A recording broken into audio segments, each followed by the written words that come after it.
چې نبی علیہ السلام مبارک فرمایي الحیاء شعبة من الایمان. نبی علیہ السلام وی حیا د ایمان یو حصه ده، ځکه د ایمان بعضې روایاتو کې راځي چې شپېته حصص دي، شپېته حصې دي، او بعضې روایاتو کې راځي چې اویا دوه اویا د ایمان حصې دي. پکې د ټولو نه د ایمان جل او د ایمان غټه حصه چې کوم ده، نبی علیہ السلام مبارک وی دا حیا ده. ځکه انسان کې حیا وه د عبادات و معاملات به محفوظي. دیو جن نبی علیہ السلام مبارک فرمائی الحیاء شعبة من الایمان. دا حیا د ایمان د حصصونه یو لویه حصه ده. یا نبی علیہ السلام وی چې کله تا کې حیا نه وه، تا کې پرده نه وه او بې حیایي وه تا کې، نو فصنع ما شئت، بیا ستا خو لکه په هر قسم بدفعلۍ باندې ورځې، په هر قسم زنا باندې ورځې. موږ که انسان ګناه کوي، ګناه د ټولو نه لوی جړ په ده کې حیا طرف نه نشته.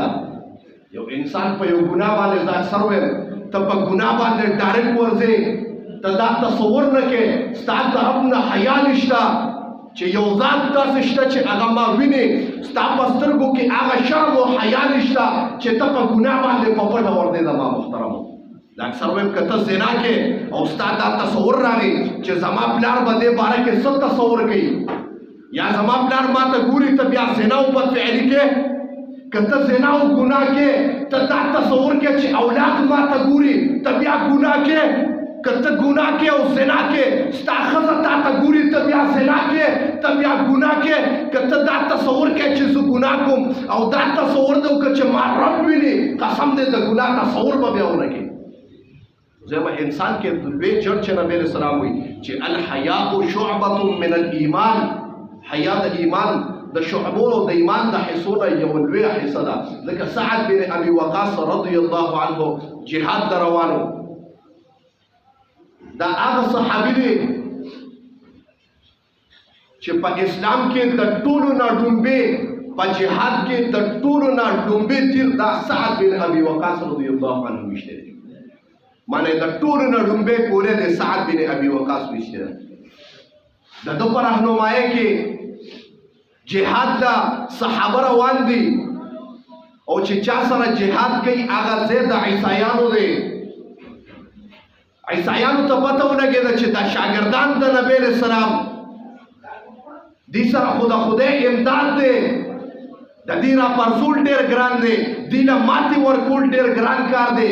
په دې ټولو کې یو لوی پادري و، هغه دا تدبیر یې جوړ کړ چې په دې کې به بې حیایي عام کړو، دا به د ټولو نه لوی شکست دی ته زما محترمو.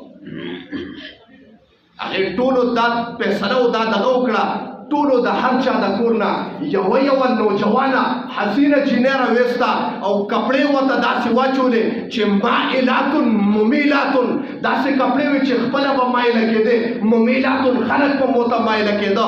چې کله داسې بربنډې عریانې ښځې بهر راووتې په جهاد کې، سعد بن ابي وقاص سره د صحابو دا تماشه ولیده، اعلان یې وکړه قل للمؤمنین یغضوا من ابصارهم. او ایمان والو او صحابو ټولو ته ویم ټول سترګې ښکته کې، قسم دی الله تبارک وتعالی به شکست تاسو په لاس کړي. وایي کله چې صحابو سترګې د رب د حیا د وجې نه ښکته کړې، کومې ښځې چې بربنډې راوتې وې هغه ټولې ښځې ورته په غنیمت کې الله مې راوکړي. ټول سبحان الله سبحان الله. دا رب وایي تا زما نه حیا وکړه، د حیا ثمره زما محترمو دا وګوره.